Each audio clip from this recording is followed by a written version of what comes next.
ఢిల్లీలో high tension వాతావరణం నడుస్తోంది. ఒకవైపు రాహుల్ గాంధీ, ప్రియాంక గాంధీ, మల్లికార్జున ఖర్గే, కాంగ్రెస్ అగ్రనాయకులంతా అసలు ప్లాన్ లేకుండా రహస్యంగా చర్చించుకొని ఆల్ ఆఫ్ సడన్గా రోడ్డుపైకి రావడం జరిగింది. మల్లికార్జున ఖర్గే ఇంటి నుంచి ఏకంగా ప్రధానమంత్రి నివాసానికి దగ్గరలోకి వచ్చి అక్కడ నిరసన వ్యక్తం చేస్తున్నారు. ఇప్పటికే పోలీస్ బలగాలు అక్కడికి చేరుకున్నారు. సో మరోవైపు కేంద్ర మంత్రి జితేంద్ర సింగ్ కూడా అక్కడికి చేరుకున్నారు.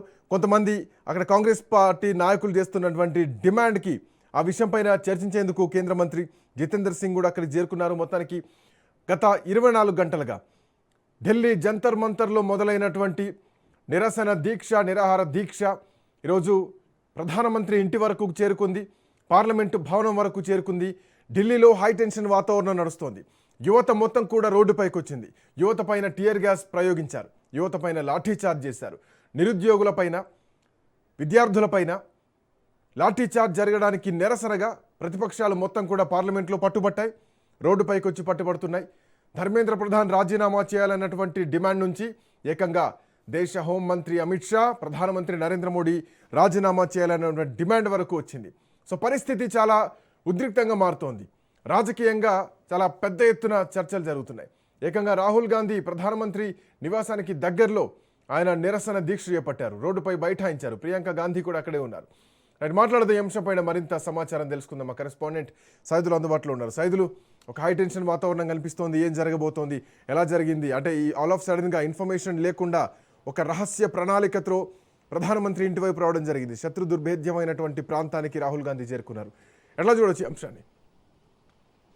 ఎస్, యాక్చువల్గా అందరూ చాలా అసలు ఎలా వచ్చారు ఏంటి అనేది కూడా ఇప్పుడు దేశవ్యాప్తంగా చర్చనీయాంశంగా మారింది. శ్రీకాంత్, యాక్చువల్గా ఏమనుకున్నారంటే రెండు ఉభయ సభలు వాయిదా పడిన తర్వాత అందరూ క్యాంపులకు వెళ్తారని కూడా భావించారు. అంటే తమ నివాసాలకు వెళ్ళిపోతారని చెప్పేసి కూడా అనుకున్నారు. కానీ ఈరోజు కాంగ్రెస్ పార్టీ జాతీయ అధ్యక్షుడు మల్లికార్జున ఖర్గే 84వ పుట్టినరోజు ఉన్న నేపథ్యంలో మల్లికార్జున ఖర్గే ఇంటికి ఇండియా కూటమిలో ఉన్నటువంటి ఎంపీలందరూ కూడా అక్కడికి వెళ్ళారు. వెళ్ళిన తర్వాత పుట్టినరోజు వేడుకల్లో పాల్గొన్న తర్వాత ఒక రహస్య సమావేశం జరిగింది. సో అక్కడే దానికి బీజం పడింది. అక్కడ నుంచి మల్లికార్జున ఖర్గే పుట్టినరోజు వేడుకల్లో పాల్గొన్నటువంటి ఇండియా కూటమి ఎంపీలందరూ సో అక్కడ రహస్యమైనటువంటి సమావేశం ఏర్పరచుకున్న తర్వాత సో ఇక్కడ నుంచి నిరసనగా నడుచుకుంటూ నేరుగా ప్రధానమంత్రి నరేంద్ర మోడీ నివాసం వద్దకు వెళ్ళి నిరసన చేపట్టాలని చెప్పేసి అందరూ భావించారు. యాక్చువల్గా చీమ చిటుకుమన్నా కూడా ఢిల్లీలో ఏం జరిగినా కూడా వెంటనే కేంద్ర ఇంటెలిజెన్స్ వ్యవస్థ గుర్తిస్తుంది. కాబట్టి యాక్చువల్గా అందరూ ఏమనుకున్నారంటే సో ఇక మల్లికార్జున ఖర్గే ఇంటికి పుట్టినరోజు కాబట్టి ఇండియా కూటమిలో ఉన్నటువంటి ఎంపీలు, కాంగ్రెస్ పార్టీ అగ్రనేతలు అందరూ కూడా అక్కడికి వెళ్తున్నారని కూడా అందరూ భావించారు. సో పుట్టినరోజు వేడుకలు ముగిసిన తర్వాత ఇళ్లకి వెళ్ళిపోతారని కూడా భావించారు. కానీ అనూహ్యమైనటువంటి ఘటన చోటు చేసుకుంది. ఒక్కసారిగా రాహుల్ గాంధీ, ప్రియాంక గాంధీ, మల్లికార్జున ఖర్గేతో పాటుగా ఇండియా కూటమిలో ఉన్నటువంటి ఎంపీలందరూ కూడా నడుచుకుంటూ మల్లికార్జున ఖర్గే నివాసం నుంచి నడుచుకుంటూ నేరుగా ప్రధాని నరేంద్ర మోడీ నివాసం వద్దకు బయలుదేరి వస్తున్నారు. సో అప్పుడు సెక్యూరిటీ సిబ్బంది అప్రమత్తమయ్యారు. వెంటనే కేంద్ర బలగాలకు సమాచారం ఇచ్చారు. అక్కడి వరకు వచ్చేంత వరకు సెక్యూరిటీ ఏం చేసింది అనుకోవాలి. సరే, ఎవరైనా కానీ, ఎందుకంటే అది ప్రధానమంత్రి నివాసం ఉన్నటువంటి ప్రాంతం అత్యంత సున్నితమైనటువంటి ప్రాంతం, వివిఐపి ప్రాంతం. అక్కడ ప్రధానమంత్రి అధికారిక నివాసం ఉంటుంది. ఈవెన్ తరచూ కూడా ఆ ప్రాంతంలో నిషేధాజ్ఞలు ఉంటాయి. సెక్షన్ 163 అమల్లో ఉంటుంది. బిఎన్ఎస్ సెక్షన్ 144 విధిస్తూ ఉంటారు. సో ఇట్లాంటి ప్రాంతంలో ఎక్కువ మంది 5 కంటే గుమిగుడ్డానికి కూడా వీల్లేదు. బట్ ఇంతమంది వెళ్తుంటే ఒక ప్రధానమంత్రి నివాసానికి సో ఎట్లా జరిగింది? యాక్షన్ ప్లాన్ వాళ్ళకు ఉండొచ్చేమో. బట్ పోలీసుల వ్యవహారాన్ని ఎట్లా చూడాలి? సో ఎక్కడ సెక్యూరిటీ తగ్గిందనుకోవాలి, ఎట్లా చూడాలి అంశాన్ని? ఎస్ శ్రీకాంత్, ఖచ్చితంగా వైఫల్యం అనుకోవచ్చు. ఇంటెలిజెన్స్ వ్యవస్థ వైఫల్యం అనుకోవచ్చు. ఎందుకంటే ప్రతిపక్ష నేతకు సంబంధించి ఎక్కడికి వెళ్తున్నారు ఏంటి, తన నివాసానికి వెళ్తున్నారా లేకపోతే వేరే వాళ్ళ ఇంటికి వెళ్తున్నారా ఏంటి అనేది కూడా మనకి ఎప్పటికప్పుడు సమాచారం తెలుసుకొని కేంద్ర ఇంటెలిజెన్స్ వ్యవస్థలు వెంటనే సమాచారం హోంశాఖకు తెలియపరుస్తుంటాయి. కానీ మల్లికార్జున ఖర్గే ఇంటి దగ్గర నుంచి నేరుగా ఇండియా కూటమిలో ఉన్నటువంటి ఎంపీలు, కాంగ్రెస్ పార్టీ అగ్రనేతలందరూ కూడా నడుచుకుంటూ వస్తుంటే ఇంటెలిజెన్స్ వ్యవస్థ గుర్తించలేకపోయింది. వైఫల్యం చాలా స్పష్టంగా కనిపిస్తున్నట్టుగా కూడా గుర్తించారు. కాబట్టి సో దీనిపైన ఖచ్చితంగా విచారణ చేసే అవకాశం అయితే కనిపిస్తుంది. విచారణకి ఆదేశించే అవకాశం కూడా ఉంది. ఖచ్చితంగా కేంద్ర హోంమంత్రిగా ఉన్నటువంటి అమిత్ షా ఖచ్చితంగా ఈ ఘటనకు సంబంధించి విచారణకు ఆదేశించే అవకాశం ఉంది. ఎందుకంటే ఎంపీలు ఉన్నారు కాబట్టి సరిపోయింది. ఎందుకంటే కూతవేటు దూరంలో ప్రధాని నరేంద్ర మోడీ ఇంటికి కూతవేటు దూరంలో ఇండియా కూటమిలో ఉన్నటువంటి ఎంపీలు, కాంగ్రెస్ పార్టీ అగ్రనేతలందరూ కూడా నిరసన తెలియజేస్తున్నారు. సో ఎంపీలు కాబట్టి, ప్రజాప్రతినిధులు కాబట్టి సరిపోయింది. ఎందుకంటే నిన్ననే 24 గంటలు కూడా గడవలేదు. మనకి కాక్రోచ్ జనతా పార్టీకి చెందినటువంటి నేతలు శ్రేణులు అభిమానులందరూ కూడా పెద్ద ఎత్తున జంతర్ మంతర్ వద్దకు వచ్చారు. సో నిరసన తెలియజేశారు. ఎవరో తెలియదు, ఇతర రాష్ట్రాల నుంచి చాలామంది ఢిల్లీకి వచ్చి ప్రస్తుతం ఢిల్లీలోనే ఉన్నారు. ఒకవైపు పార్లమెంట్ సమావేశాలు జరుగుతున్నాయి, మరోవైపు ఢిల్లీలో ఎవరున్నారు ఏంటో తెలియదు. అనూహ్యంగా ఒక్కసారిగా ప్రధాని నరేంద్ర మోడీ ఇంటి దగ్గరలో కూతవేటు దూరంలో కాంగ్రెస్ పార్టీ ఎంపీలు ధర్నా చేస్తున్నారు కాబట్టి సో ఇది ఒక్కసారిగా చర్చనీయాంశంగా మారింది. కాబట్టి ఎంపీలు కాబట్టి సరిపోయింది, కానీ ఏరే వాళ్ళు ఉంటే ఖచ్చితంగా ఆ యొక్క పరిసర ప్రాంతాల్లో ఖచ్చితంగా నిషేధాజ్ఞలు ఉంటాయి కాబట్టి సో ఏరే వాళ్ళు ఉంటే పరిస్థితి ఏంటనేది కూడా ఉంది. కాబట్టి చాలా స్పష్టంగా కేంద్రం ఇంటెలిజెన్స్ వ్యవస్థ అక్కడ వైఫల్యం చెందినది కూడా మనం చెప్పుకోవచ్చు. Right, thank you Saidul, thanks for joining.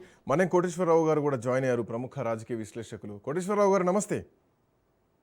నమస్తే. ప్రధాని మోడీ ఇంటి బయటే నిరసన. సో పార్లమెంటు బయట కాదు, జంతర్ మంతర్లో కాదు, ఏకంగా ప్రధానమంత్రి ఇంటి బయటే. సో నిన్న మొన్నటి వరకు జంతర్ మంతర్ వద్ద ఉన్నటువంటి నిరసన దీక్షలు సో ఈరోజు ఏకంగా ప్రధానమంత్రి నివాసం వరకు చేరుకుంది. సో పరిస్థితి చూస్తే చాలా తీవ్రతరంగా కనిపిస్తోంది. నిన్నటి టీఆర్ గ్యాస్ కానీ, నిన్న జరిగినటువంటి లాఠీ చార్జ్ ఎఫెక్ట్ కానీ, ఈరోజు ప్రతిపక్షం ఓవరాల్గా కంప్లీట్ దీన్ని టేక్ ఓవర్ చేసుకున్నట్టుగా కనిపిస్తోంది. సో ఎటువైపు దారి తీయబోతోంది? ధర్మేంద్ర ప్రధాన్ రాజీనామా నుంచి మోడీ రాజీనామా వరకు డిమాండ్స్ వినిపిస్తున్నాయి. ఎట్లాంటి పరిణామాలు ఉండబోవచ్చు భవిష్యత్తులో?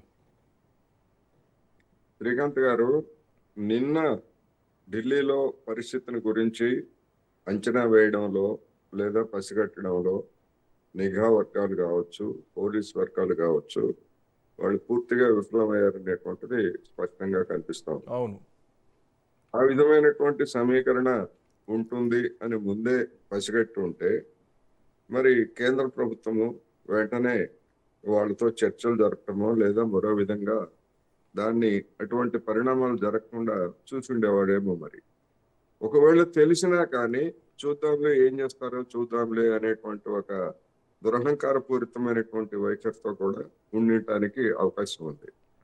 ఇవాళ జరిగినటువంటి ఆకస్మిక పరిణామాన్ని చూస్తే పోలీసు యంత్రాంగం కావచ్చు, లేకపోతే నిఘా యంత్రాంగం కావచ్చు, ఖచ్చితంగా పసిగట్టడంలో విఫలమైంది అని కూడా చెప్పొచ్చు. అయితే గతంలో వివిధ సందర్భాల్లో బీజేపీ లేదా బీజేపీ అనుబంధ శ్రేణులు వివిధ రాష్ట్రాల్లో లేదా ఢిల్లీలో ఈ విధమైనటువంటి ఆకస్మికమైనటువంటి ఆందోళనలు చేపట్టినటువంటి ఉదంతాలు గతంలో కూడా కొన్ని చోటు చేసుకున్నాయి. ఇప్పుడు అదే స్ట్రాటజీని కాంగ్రెస్ పార్టీ అనుసరించినట్టుగా కనిపిస్తా ఉంది. ఇది నిజంగానే నిన్న జరిగినటువంటి దానికి ఎంత ప్రచారం అయితే వచ్చిందో, ఇవాళ కాంగ్రెస్ ఎంపీలు ప్రధాని ఇంటి ముందు జరిపినటువంటి ధర్నాకి అంతకు మించి ప్రచారం వచ్చేటువంటి అవకాశం ఉంది అనేది నా అభిప్రాయం. ఏమైనప్పటికీ ఇది నరేంద్ర మోడీ గారిని లేదా హోంమంత్రి అమిత్ షాను మొత్తం యావత్ కేంద్ర ప్రభుత్వాన్ని, బీజేపీని ఉక్కిరి బిక్కిరి చేస్తున్నటువంటి అంశం. ఇప్పుడు వాళ్ళు ఎటూ తేల్చుకోలేనటువంటి పరిస్థితుల్లో ఆ బలహీనతను గమనించే ఏకంగా ప్రధాని రాజీనామా చేయాలనేటువంటి డిమాండ్ ని కాంగ్రెస్ పార్టీ ముందుకు తెచ్చింది. నిన్నంటే కొంతమంది ప్రదర్శకులు కూడా అటువంటి నినాదాలు చేశారు. జంతర్ మంతర్లో ఈ డిమాండ్స్ వినిపించినాయి. కొంతమంది సోషల్ యాక్టివిస్టులు అన్నారు. అఫీషియల్ గా కాంగ్రెస్ పార్టీ ఇవాళ ఆ డిమాండ్ ముందుకు తెచ్చిన తర్వాత మరి సిజేపీ కావచ్చు లేదా ఇతర ధర్మేంద్ర ప్రధాన్ రాజీనామా కోరుతున్నటువంటి వాళ్ళు ఇక ఆయన ఎందుకు ఏకంగా ఈ పెద్ద ఆయన్నే రాజీనామా చేయమని ఎందుకు కోరకూడదు అనేటువంటి పరిస్థితి స్వయంగా బీజేపీ తెచ్చుకుంది, కేంద్ర ప్రభుత్వం తెచ్చుకుంది. ఇది స్వయంకృతం అనేది నేను ఈ సందర్భంగా చెప్పదలుచుకున్నాను. సో ఇప్పుడు బీజేపీ ఏ నిర్ణయం తీసుకున్నా కానీ ఖచ్చితంగా అది బీజేపీ ఓటమిని అంగీకరించి తీసుకున్నటువంటి నిర్ణయం అవుతుంది. అండ్ ప్రతిపక్షం గెలిచింది అన్నటువంటి నిర్ణయం కూడా ఇక్కడ సంకేతంగా పోతుంది. బట్ ద పాయింట్ ఏంటంటే సార్, ఇప్పుడు జితేంద్ర సింగ్ రాహుల్ గాంధీ నిరసన దీక్షకు దిగిన వెంటనే కనీసం ఒక 10 నిమిషాలు 20 నిమిషాల వ్యవధి లోపలనే, గంట 2 గంటల టైం కూడా తీసుకోలేదు, ఆయన రావడం, చర్చలు ఆయనతో చేయడం, ఇదంతా జరుగుతుంది. బట్ 22 రోజులుగా నిరాహార దీక్ష చేస్తున్నారు, హంగర్ స్ట్రైక్ చేస్తున్నటువంటి విద్యార్థుల విషయంలో ప్రభుత్వం ఎందుకు ఇట్లాంటి యాక్షన్ తీసుకోలేకపోయింది? అంటే విద్యార్థులు వాళ్ళని తక్కువ అంచనా వేసిందా? ప్రతిపక్షం ఆ స్టాండ్ బలంగా తీసుకునేసరికి ఇక సీరియస్ అవుతుందని చెప్పేసి ప్రతిపక్షం దగ్గరికి వెళ్ళిందా? సో ఎక్కడికి వెళ్ళాల్సింది, ఎక్కడికి వెళ్ళింది, ఈ ఎపిసోడ్ని ఒకసారి ఎక్స్ప్లెయిన్ చేయగలుగుతారా? అంటే ఇప్పుడు ధర్మేంద్ర ప్రధాన్ రాజీనామా అనేటువంటిది ఒక సింబాలిజం. ఆయన రాజీనామా చేస్తే ఏదో అయిపోతుందని ఇంకోటని కాదు, ఒక నిరసన, జవాబుదారీతనానికి అదొక సింబాలిజం గా ఆ డిమాండ్ ముందుకు వచ్చింది. ఇది ఒక నీట్ ఎగ్జామ్స్ కే కాదు, కేంద్ర ప్రభుత్వ వైఫల్యాలు లేదా యువతకు సంబంధించినటువంటి నిరుద్యోగము లేక దీనికి సంబంధించి లేదా సమాజంలో ఉన్నటువంటి వివిధ తరగతుల డిమాండ్లన్నీ కూడా ముందుకు వస్తున్నటువంటి తరుణంలో ఉమ్, ఇది ఈ రూపంలో ఫ్లేరప్ అయింది. ఉమ్, అందుకని దీని తలకి చర్చల పేరుతోటి గనక కేంద్ర ప్రభుత్వం తీసుకుంటే మిగిలినటువంటి రైతులు కావచ్చు, లేకపోతే కార్మికులు కావచ్చు, ఇతరులు కూడా ఇదే విధమైనటువంటి పాట పడితే అప్పుడు తమ పరిస్థితి ఏమిటి అనేటువంటి ఆందోళన బీజేపీ నాయకులకి కేంద్ర ప్రభుత్వానికి పట్టుకుంది. అందుకనే మనం మొదటి నుంచి చూస్తే బీజేపీని మొక్కలోనే తుంచేయాలి అనేటువంటి ఒక ఆ, భావన వచ్చింది. దివాళాకోరు స్ట్రాటజీని ఉమ్, కేంద్ర ప్రభుత్వం అనుసరిస్తా ఉంది. వాళ్ళ మీద దుష్ప్రచారం చేయటము, లేకపోతే ఇట్లా రకరకాలు అవన్నీ కూడా ఎదురు తిరుగుతాయి వాళ్ళకే అనేటువంటిది గమనంలో లేదు. ఈ సందర్భంగా మనం ఒకసారి 5 ఏళ్ల క్రితం జరిగినటువంటి ఏడాది పాటు జరిగినటువంటి రైతాంగ ఉద్యమాన్ని మనం ఒకసారి గుర్తు తెచ్చుకుంటే, ఆ ఉద్యమం తర్వాత మొట్టమొదటిసారిగా వ్యక్తిగతంగా నరేంద్ర మోడీకి, అదేవిధంగా కేంద్ర ప్రభుత్వానికి, బీజేపీకి ఎదురైనటువంటి ఒక పెను సవాల్ ఇది. అవును అవును వెనక్కి ఈ తగ్గాల్సిన సవాల్ పరిస్థితి. నుంచి ఎట్లా బయటపడతారు అనేటువంటిది బీజేపీ పెద్దలు తేల్చుకోవాలి. ఉమ్, ఇప్పుడు ధర్మేంద్ర ప్రధాన్ రాజీనామా చెయ్యకపోయినా ఉద్యమం పెరుగుతుంది, ఉమ్, చేస్తే అది మరొక విధమైనటువంటి పరిణామాలకి దారితీస్తుంది. ఉమ్, అందుకని కేంద్ర ప్రభుత్వం తనకు వచ్చినటువంటి అవకాశాలని, అంటే గత 15-20 రోజులుగా అంతకు ముందుగా కేంద్ర మంత్రివర్గంలో మార్పులు చేర్పులు చేస్తున్నాం, కొత్త వాళ్ళకి అవకాశం ఇస్తున్నాం, ఇటువంటి లీకులన్నీ వదిలేరు. దానిలో భాగంగానే ఈయన గనక మేము తప్పించాం తప్ప రాజీనామా కాదు అనేటువంటి చేసి ఉంటే కొంత పరువు దక్కేది. ఉమ్, ఇప్పుడు అటువంటి అవకాశము పోయింది. ఉమ్. మొత్తం దారులన్నీ కూడా మూసుకుపోయినటువంటి పరిస్థితి ఇప్పుడు కేంద్ర ప్రభుత్వం ఉందా లేదా బీజేపీ అగ్రనాయకత్వం ముందు ఉందనేది.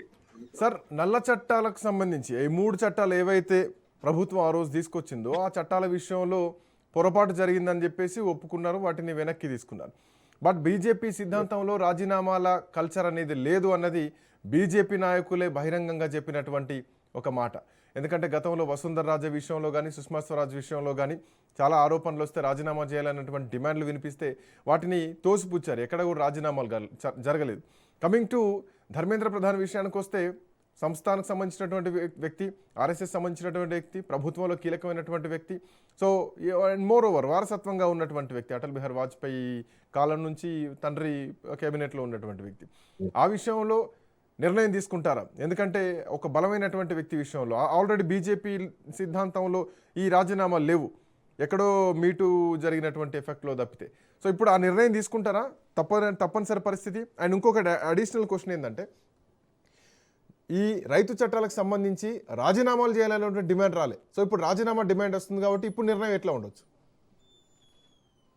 ఈ రాజీనామా అనేటువంటిది అన్ని ప్రజాస్వామిక దేశాల్లో ఉన్నటువంటి ఒక డిమాండ్. ఆ డిమాండ్ కి మేము తలొగ్గము అనేటువంటిది ఒక నిరంకుశపూరితమైనటువంటి ఆలోచనకి అది నిదర్శనం.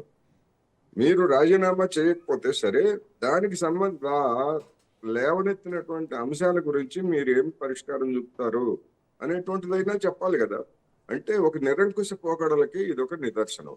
ఇటువంటి నిరంకుశ పోకడలు బీజేపీ కావచ్చు, కాంగ్రెస్ కావచ్చు, లేదా మరొక పార్టీ ఎవరైనా కానీ ఇదే విధమైనటువంటి మొండిపట్టుతోటి లేదా ఉండేట్లయితే ప్రతిఘటన కూడా అంతే తీవ్రంగా ఉంటుందనేది కూడా గమనించాలి. బీజేపీకే నా అంత మొండిపట్టుదల యూత్ కి ఉండదా? యూత్ కి ఇంకా ఎక్కువ ఉంటది కదా. అనేక అనుభవాలు చూసినటువంటి మరి పార్టీ పెద్దలే ఆ విధంగా మొండిగా ఉండాలని అనుకుంటే మరి యూత్ లో ఇంకా మొండితనం ఉంటది కదా. అందుకని ఈ చిన్న లాజిక్ ని మర్చిపోయి మేము రాజీనామా సమస్య లేదు, మా కల్చర్ కాదు అనుకునేట్లయితే చూస్తున్నాం మనం. ఈ నరేంద్ర మోడీ గారి హయాంలోనే ఒక చిన్న సమస్య మీద ప్రారంభమైనటువంటి ఉద్యమాలు నేపాల్లో కావచ్చు, బంగ్లాదేశ్ లో కావచ్చు, శ్రీలంకలో కావచ్చు, చివరికి ఆ ప్రభుత్వాలు కూలిపోవాల్సినటువంటి పరిస్థితికి దారితీశాయి కదా. అవును. నేపాల్లో ఇంటర్నెట్, ఈ సామాజిక మాధ్యమ అకౌంట్ల మీద పెట్టినటువంటి ఆంక్షలే కదా నేపాల్లో ఉద్యమానికి నాంది. చివరికి అది ప్రభుత్వాన్నే మార్చేటువంటి స్థాయికి ఎదిగింది. అదేవిధంగా బంగ్లాదేశ్, శ్రీలంక, ఇలా అనేక దేశాల్లో ఇటువంటి పరిణామాలు జరుగుతూ ఉంటే మాకు అటువంటి కల్చర్ లేదు, మేము దానికి లొంగం అని చెప్పేసి వెంకాలు పోయేట్లయితే ఇవాళ నిన్న జరిగినటువంటి పరిణామాల గురించి అంతర్జాతీయ మీడియా అంతా ఏ విధంగా చిత్రీకరించింది? నరేంద్ర మోడీ గారు బెంకాలు పోతూ బెట్టు చేస్తున్నారు, ఆ మొహంలో అదే కనిపిస్తా ఉంది అని చెప్పేసి కామెంట్స్ చేస్తున్నారు అనేటువంటిది ఇవాళ వచ్చినటువంటి వార్త. ఎంతకాలం బెట్టి చేస్తారు, ఎంతకాలం ఆ విధమైనటువంటి బెంకాన్ని ప్రదర్శిస్తారు? ఇటువంటి సమస్యలన్నీ కూడా రాబోయే రోజుల్లో ఇంకా చుట్టుముడతాయి. సో ఎందుకంటే ధర్మేంద్ర ప్రధాన్ని స్థాన చలనం ఏమైనా కలిగించేటువంటి అవకాశం కనిపిస్తుంది. ఎట్లా కేంద్రంలో మంత్రివర్గ విస్తరణ జరగబోతోంది కాబట్టి సో ఇప్పుడు నిర్ణయం తీసుకోవాలి. వేరే ఆప్షన్ అయితే కనిపించట్లేదు. ఎందుకంటే రాను రాను చాలా సీరియస్ అవుతుంది. ఒక టేబుల్ మీద కూర్చొని 4 కుర్చీలలో మాట్లాడుకునేటువంటి విషయం కాస్త ఈరోజు దేశం మొత్తం కూడా చర్చలోకి వస్తున్నటువంటి పరిస్థితి కనిపిస్తుంది. మోరోవర్ ఇందాక మీరు అన్నారు యూపీఏ ప్రభుత్వం ఇంతకు మించి చూసిందని చెప్పేసి. ఎస్, అశోక్ చౌహాన్ లాంటి రాజీనామా చేసినటువంటి వ్యక్తుల తర్వాత చాలా నష్టపోయింది యూపీఏ ప్రభుత్వం. దాని నుంచే బీజేపీ గుణపాఠం నేర్చుకుందని కూడా అనుకోవచ్చు. సో ఇప్పుడు సేమ్ సీన్ రిపీట్ అవుతుంది బీజేపీ విషయంలో. సో ఇప్పుడు మోడీ ముందు ఉన్నటువంటి ఆప్షన్ ఎట్లా చూడొచ్చు మనం? మోడీ ముందు ఉన్నటువంటి ఆప్షన్స్ ధర్మేంద్ర ప్రధాన్ని తప్పించడం మినహా మరొక ఆప్షన్ లేదు.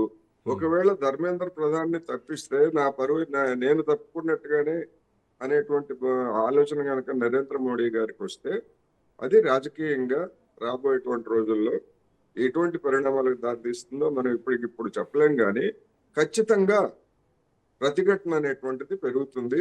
ఎందుకు అంటే 2029 ఎన్నికలకు ముందు ఇప్పుడున్నటువంటి పరిస్థితులను చూస్తే 2014లో మన్మోహన్ సింగ్ ప్రభుత్వానికి అంటే 2012-13 సంవత్సరాల్లో ఎదురైనటువంటి అనేకమైనటువంటి సమస్యలు ఇవాళ నరేంద్ర మోడీ గారికి ఆర్థిక రంగంలో ప్రారంభమయ్యాయి. అలాంటి సమస్యలు రూపాయి విలువ పతనం కావచ్చు, లేదా ఆర్థిక వ్యవస్థ మందగమనం కావచ్చు, లేదా పశ్చిమాసియా సంక్షోభం రూపంలో తలెత్తినటువంటి ఇలాంటి సమస్యలన్నీ కూడా వీటి పరిణామాలు. రెండవది ఎల్నినో ఎఫెక్ట్ ఒకటి. ఈ విధంగా అనేకమైనటువంటి సమస్యలు చుట్టుముడుతున్నాయి. దానికి తోడు రాజకీయంగా రామాలయం వాళ్ళు ఇదే పెద్ద విషయం. అనుపమ్ ఖేర్ అనేటువంటి పెద్ద మనిషి ఒక కామెంట్ చేశాడు, మొఘలాయలు చేసినటువంటి దండయాత్రల కంటే దోపిడీ కంటే ఇది ఏమైనా పెద్దదా అని మాట్లాడు. అంటే రామాలయంలో దోపిడీ చేయటం ఏమిటి, దొంగతనాలు చేయటం ఏమిటి, దాన్ని మొఘలు చేసినటువంటి దాంతో పోజటం ఏమిటి అంటే వాళ్ళకి బుర్ర పోయింది ఒక విధంగా. దీన్ని ఎట్లా సమర్థించుకోవాలి, ఏ విధంగా చెప్పాలి, ఏ విధంగా కన్విన్స్ చేయాలనేటువంటిది కూడా లేకుండా ఇష్టం వచ్చినట్టు మాట్లాడుతున్నారు. ఇవన్నీ కూడా డెఫినెట్ గా ఒత్తిడి పెంచేటువంటి అంశాలు. ఇప్పుడు ఇవాళ జరిగినటువంటి పరిణామాలు కూడా బీజేపీ ఊహించలేదు. ఇంతమంది వస్తారని, యూత్ విద్యార్థులు వస్తారని ఊహించలేదు. ఇవాళ కాంగ్రెస్ ఈ విధమైనటువంటి షో చేస్తుందనేటువంటిది కూడా వాళ్ళు ఊహించలేదు. ఇవన్నీ ఒత్తిడి పెంచేటువంటి అంశాలే కదా. బట్ సార్ సెన్సిటివ్ అవుతుంది రాను రాను. ఎందుకంటే ఇప్పటి వరకు జంతర్ మంతర్ వరకే ఉన్నటువంటి ఎపిసోడ్ కాస్త ఇక పొలిటికల్ టర్న్ తీసుకుంది. ప్రతిపక్షం చేతిలోకి బాల్ వచ్చేసింది, ప్రతిపక్షం కోర్టులో పడిపోయింది. ఇక సమాధానం చెప్పాల్సిందే, లేదంటే నిర్ణయం తీసుకోవాల్సిందే. ఎందుకంటే ఆ మాటలు కూడా చాలా భారీ మాటలు మాట్లాడుతున్నారు. రాహుల్ గాంధీ ఇప్పటికే పోస్ట్ చేశారు, మోడీ సమాధానం చెప్పకుండా ఎట్లాంటి పరిణామాలను ఎదుర్కోకుండా తప్పించుకోవచ్చు అని అనుకుంటున్నారు. బట్ ఆయన చేయలేరు, ఈసారి ఖచ్చితంగా అలా కాదని చెప్పేశారు.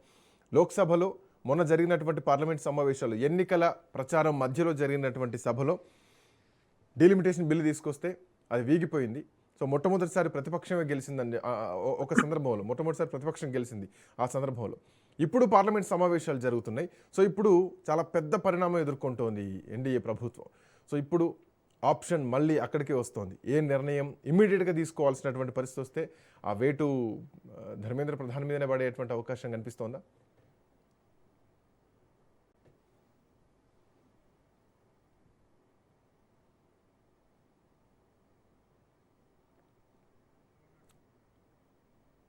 సార్ వినిపిస్తుందా? వినిపిస్తుంది సార్ నా ప్రశ్న కంటిన్యూ. శ్రీకాంత్ గారు, ఇప్పుడు మనం గమనంలో ఉంచుకోవాల్సింది ఏమిటంటే, ఇప్పుడు బంతి ఇటువైపు వచ్చింది అని మీరు అన్నారు. బంతి ఇటువైపు రావడం కాదు, బంతి ఎటు కొట్టాలో తెలియక బీజేపీ కేంద్ర ప్రభుత్వ పెద్దలు ఇటు నెట్టారు బంతిని ఒక విధంగా, వాళ్ళ వైపు ఉన్నటువంటి దాన్ని. అందుకని రాజకీయంగా మరి అవకాశం ఇచ్చింది ఎవరు? ఇన్ని రోజుల నుంచి ఆందోళన చేస్తూ ఉంటే, ఇన్ని రోజుల నుంచి మౌనంగా ఉంటే, దాని గురించి ఏ విధమైనటువంటి ఆలోచన చేయనటువంటి వాళ్ళు ఇవాళ వాళ్ళ చేతుల్లో లేదు. ఇంకా అది ప్రతిపక్షం ఇంతవరకు ప్రతిపక్షాలు కూడా ఈ అంశం పైన మాట్లాడలే. లాస్ట్ 2-3 రోజుల నుంచే దీన్ని ఎత్తుకున్నారు. అదే కదా. ఎందుకని ఎందుకంటే వాంగ్చుక్ 20 రోజులు దాటిన తర్వాత అతని ఆరోగ్య పరిస్థితి దిగజారుతున్నా కానీ కేంద్ర ప్రభుత్వం వైపు నుంచి ఎలాంటి స్పందన లేకపోయిన తర్వాత సహజంగానే ప్రతిపక్షాలకే ఇది అడ్వాంటేజెస్ పొజిషన్ వస్తుంది. అది ప్రతిపక్షాలు దీన్ని రాజకీయంగా ఇవాళ ప్రధానమంత్రి నరేంద్ర మోడీ గారు కూడా వాళ్ళ పార్లమెంటు ఎంపీల సమావేశంలో దీని వెనకాల ఏరో ఉన్నారు, లేకపోతే ఇంకోటి ఏదో చేస్తున్నారు, పిల్లల్ని తప్పుదారి పట్టిస్తున్నారు, ఇట్లాంటి కామెంట్స్ అన్ని కూడా చేసినట్టుగా వార్తలు వస్తున్నాయి. అది కూడా ఒక విధంగా చెప్పాలంటే ఈ విద్యార్థుల్ని యువతని రెచ్చగొట్టేటువంటి వ్యవహారం తప్ప మరొకటి కాదు. మీరు చేసింది ఏమిటి అనేటువంటి చెప్పకుండా ఎదుటోళ్ళు ఏదో చేస్తున్నారు. ప్రతి ఆందోళన సందర్భంగా ఈ పోలీసు కూడా ఇదే విధమైనటువంటి కథలు వినిపిస్తూ ఉందనేది తాజాగా వచ్చినటువంటి వార్తలు. అందుకని అటువంటి పరిస్థితి ఉన్నప్పుడు ఖచ్చితంగా ఇది డెఫినెట్ గా ప్రతిపక్షాలు దీన్ని అడ్వాంటేజ్ తీసుకుంటాయి. ఇప్పుడు ఈ పరిస్థితిని చూస్తే అక్టోబర్ 13 వరకు జరగాల్సినటువంటి లోక్సభ సమావేశాలు లేదా రాజ్యసభ సమావేశాలు అసలు జరుగుతాయా ఈ ఆందోళనలతోనే?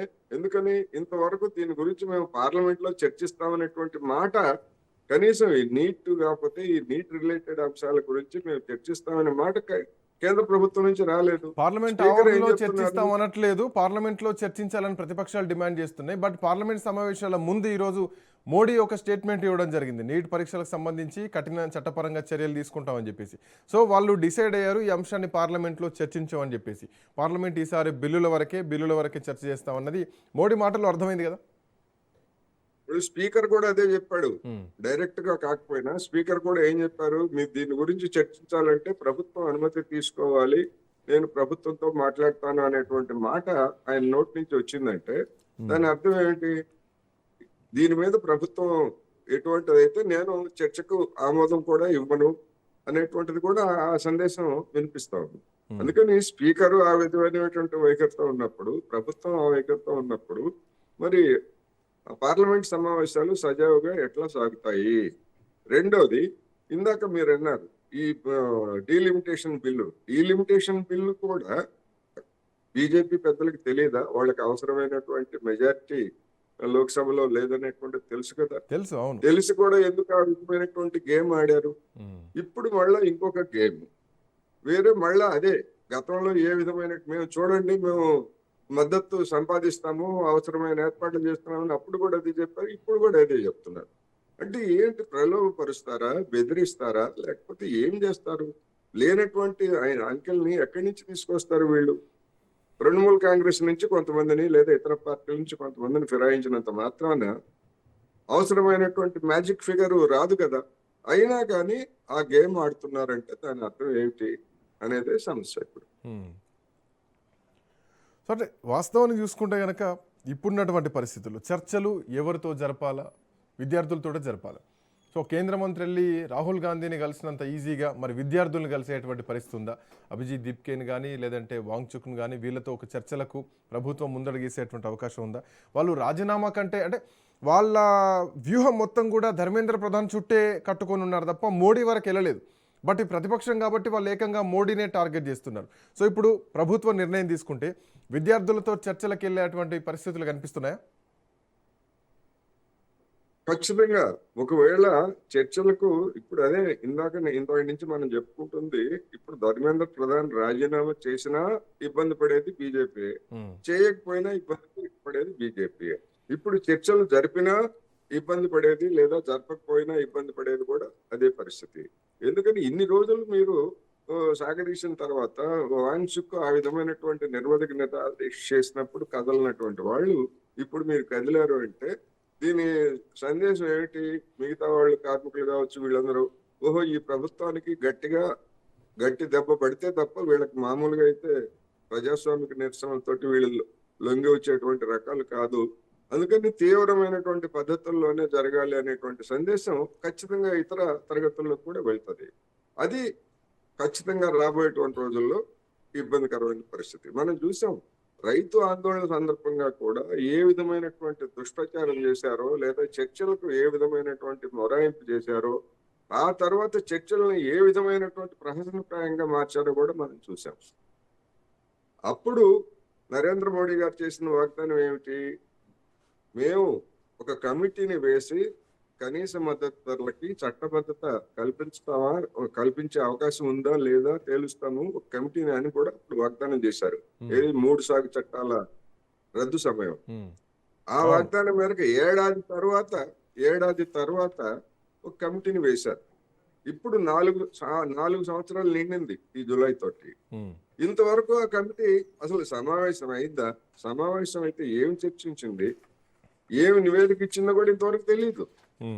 అందుకని ఇట్లాంటి చర్చలు, కాలయాపన యత్నాలు లేదా ఈ విధమైనటువంటి టాక్టిక్స్ ని నరేంద్ర మోడీ సర్కార్ అనుసరిస్తే గతంలో మాదిరి జనం నమ్మేటువంటి పరిస్థితి ఉండదు. ప్రతిపక్షాలు కూడా దీన్ని సీరియస్ గానే తీసుకుంటాయి.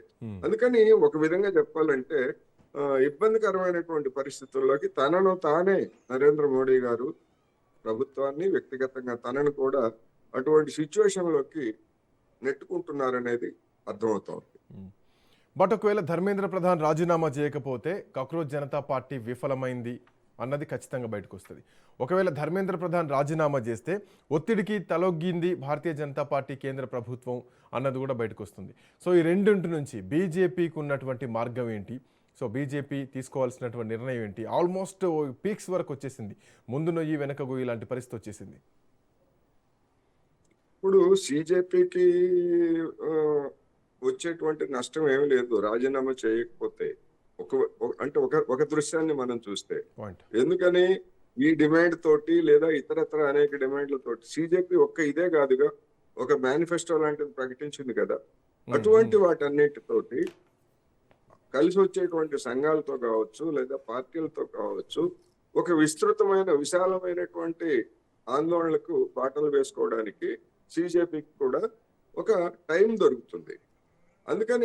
కానీ బీజేపీకి అటువంటి టైము దొరికేటువంటి అవకాశం లేదు. అందుకని నా అభిప్రాయం ప్రకారం అయితే జరిగే నష్టం ఏదో జరిగింది. ధర్మేంద్ర ప్రధాన్ గనక రాజీనామా చేయిస్తే ఇమ్మీడియట్ గా సిజేపీకి లేదా ప్రతిపక్షాలకి ఒక ఎజెండా అనేటువంటిది లేకుండా పోతుంది. తర్వాత ఎప్పుడో ఇతర అంశాలను ముందుకు తీసుకొస్తారా లేదా అనేటువంటిది అది వేరే అంశం. కానీ తక్షణమే వీళ్ళ డిమాండ్ అది నెరవేరింది కనుక తక్షణమే మరొక ఎజెండా వెంటనే తీసుకోవడానికి ఎవరికి అవకాశం ఉండదు. మరి అటువంటి చిత్తశుద్ధి ప్రదర్శిస్తుందా? అందుకని ధర్మేంద్ర ప్రధాన్ రాజీనామా చేస్తే కొంత రిలీఫ్ బీజేపీకి వస్తుంది. లేకపోయేట్లయితే ఆ టెన్షన్ అట్లాగే కంటిన్యూ అవుతూ ఉంటది. ఎందుకంటే రేపు ధర్మేంద్ర ప్రధాన్ ఎక్కడ ఏ సభకు వస్తే ఆ సభలో ధర్నా చేయమని లేకపోతే ఆయనకి నిరసన తెలియజేయమనేటువంటి ఒక కార్యక్రమాన్ని తీసుకున్నారనుకోండి, అది నిరంతర కార్యక్రమం కింద మారే అవకాశం కూడా ఉంటది కదా. అవును, అది ఇతర మంత్రులకు కూడా దాన్ని వర్తింపజేయొచ్చు. అందుకని ఇప్పుడు బాలు ఒక విధంగా ఇప్పుడు మనం అనుకుంటున్నటువంటి పరిస్థితుల్లో బాలు కేంద్ర ప్రభుత్వం చేతిలోనే ఉంది. దాన్ని ఎట్లా చేస్తుంది అనేటువంటిది మనం చూద్దాం సార్, ఎట్లాంటి పరిణామాలు ఉండబోతున్నాయో. థ్యాంక్ యూ కోటేశ్వరరావు గారు, థ్యాంక్స్ ఫర్ జాయినింగ్. సో సభ బయట మాట్లాడుతున్నారు కాంగ్రెస్ పార్టీ నాయకులు. సభలో మాకు మాట్లాడడానికి నీట్ పరీక్ష పేపర్ లీకేజ్ సంబంధించినటువంటి అంశం పైన సభలో మాట్లాడడానికి మాకు అవకాశం ఇవ్వట్లేదు. సో రూల్ నెంబర్ 267 కింద రాజ్యసభ కార్యకలాపాలు నిలిపివేయాలంటూ కూడా ఇప్పటికే స్పీకర్ను కోరడం జరిగింది, స్పీకర్కు లేఖ కూడా ఇవ్వడం జరిగింది. సో దీనిపైన ఏదైతే లీక్ జరిగిందో, నీట్ పరీక్ష పేపర్ లీక్ జరిగిందో దానిపైన చర్యలు తీసుకొని దానిపైన చర్చలు జరపాలంటూ కూడా ఇప్పటికీ ప్రతిపక్షం డిమాండ్ చేస్తోంది. సో పేపర్ లీకేజ్ అంశం పొలిటికల్ టర్న్ తీసుకుంది. ఏకంగా మోడీ ఇంటి వరకు కూడా నిరసనలు తాకుతున్నాయి. సో ప్రభుత్వం ఏ నిర్ణయం తీసుకోబోతుంది? ధర్మేంద్ర ప్రధాన్ని తన పదవి నుంచి, తన శాఖ నుంచి తప్పించి మరో శాఖకు కేటాయించేటువంటి అవకాశం కనిపిస్తోందా? గతంలో కూడా ఇలాంటి ఎపిసోడ్లు జరిగాయి. సో ఇప్పుడు కూడా అదే జరగబోతోందా? ప్రభుత్వం తలగుతుందా? రైతు చట్టాల విషయంలోనే మరొకసారి పొరపాటును ఒప్పుకొని ధర్మేంద్ర ప్రధాన్ రాజీనామా దిశగా అడుగులు వేస్తుందా? చూడాలి ఎట్లాంటి పరిణామాలు ఉండబోతున్నాయి. That's all for now. Next updates continue అయితే కీప్ వాచింగ్ రాజ్ న్యూస్.